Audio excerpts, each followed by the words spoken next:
আমার ভাই হুসাইন কোথায় আছে? আমার ভাই হুসাইনকে ডাক দিয়ে আনো। আমার আর বেশি কোন সময় নাই, হয়তো আমি আর কিছুক্ষণ আছি, আমি আর বেশি কোন থাকবো না। তোমরা তাড়াতাড়ি হুসাইনকে ডাক দিয়ে আনো।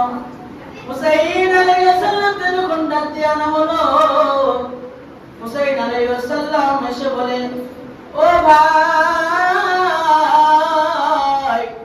তোমাকে কে বা কারা বিষ প্রয়োগ করিয়েছে, বিষ পান করাছে?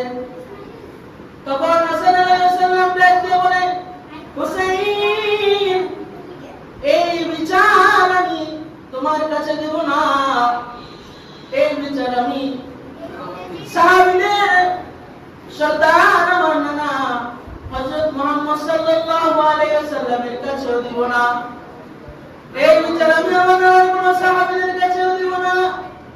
এ হুসাইন, এই বিচার আমি সরাসরি আল্লাহ পাক রব্বুল আলামিনের কাছে দিব। কিন্তু তোমাকে একটা কারণে ডাক দিয়েছি। ও হুসাইন, তোমাকে একটা নসিহত করে যাই,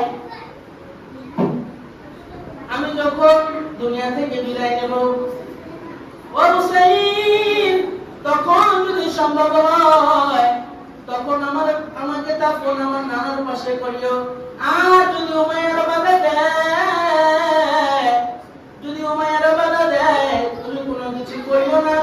মদিনা শরীফে তুমি রক্তপাত করিও না, তুমি আমাকে দাফন করিও সেই জান্নাতের সরদারানি আমার মা ফাতেমা জোহরা রাদিয়াল্লাহু তাআলা আনহার পাশে। তারপরে হাসান আলাইহিস সালাম দুনিয়ার মায়া ত্যাগ করে চলে গেলেন। হুসাইন আলাইহিস সালাম মদিনাতে যখন আমার নূর নবীর পাশে হাসান আলাইহিস সালামকে দাফন করতে নিলেন, তখন উমাইয়ার বাহিনীরা বাধা দিলেন যে এই পাশে এখানে হাসানকে দাফন করতে দেওয়া হবে না, এইখানে তোমার হাসানকে দাফন করতে দেওয়া হবে না। তখন হুসাইন আলাইহিস সালাম পিঠ থেকে তলোয়ারটা বাদ করলেন, বের করে যুদ্ধের জন্য রেডি হয়ে গেলেন। তখন আবু হুরায়রা রাদিয়াল্লাহু তাআলা আনহু ডাক দিয়ে বলেন, না না হুজুর, আপনি যুদ্ধ করবেন না, আপনার ভাই আপনাকে ওসিয়ত করে দিয়েছিলেন, আপনি যেমন মদিনা শরীফের মধ্যে রক্ত না ঝরান, আপনি আপনার ভাইয়ের হুকুম মানুন, আপনি মদিনার মধ্যে রক্ত ঝরাবেন না।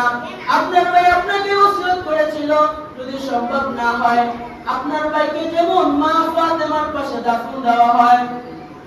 তখন হাসান আলাইহিস সালামকে মা ফাতেমার পাশে যখন দাফন করা হলো, কিছুদিন পরে কুফা থেকে হাসান হুসাইন আলাইহিস সালামকে বলা হলো, এ হুসাইন, তুমি আমাদের কালিমা, তুমি আমাদের কাছে এসে বায়াত গ্রহণ করো।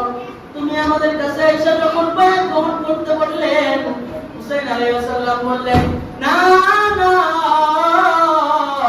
আমি কোন মুযফফাই কোন ফাসিদের কাছে বায়াত গ্রহণ করব না।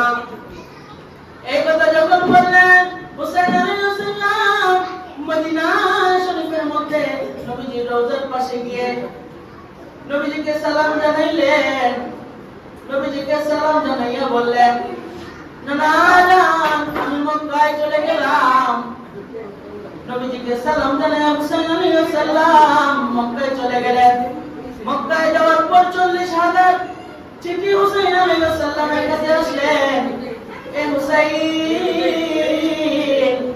আপনি মক্কাতে আসুন, আমরা আপনার কাছে ইসলাম গ্রহণ করব, আমরা আপনার নানা সাহায্য হতে চেয়েছিলাম, আমরা আপনার কাছে ইসলাম গ্রহণ করে মুসলমান হয়ে যাব। হুসাইন আলাইহিস সালামের কাছে যখন 40,000 চিঠি আসলেন, হুসাইন আলাইহিস সালাম এই চিঠিগুলো নিয়ে ইবনে আব্বাস রাদিয়াল্লাহু তাআলা আনহুর কাছে চলে গেলেন। ইবনে আব্বাস রাদিয়াল্লাহু তাআলা আনহু ছিলেন নবীর চাচাতো ভাই। ইবনে আব্বাস রাদিয়াল্লাহু তাআলা আনহুর কাছে গিয়ে বললেন, ও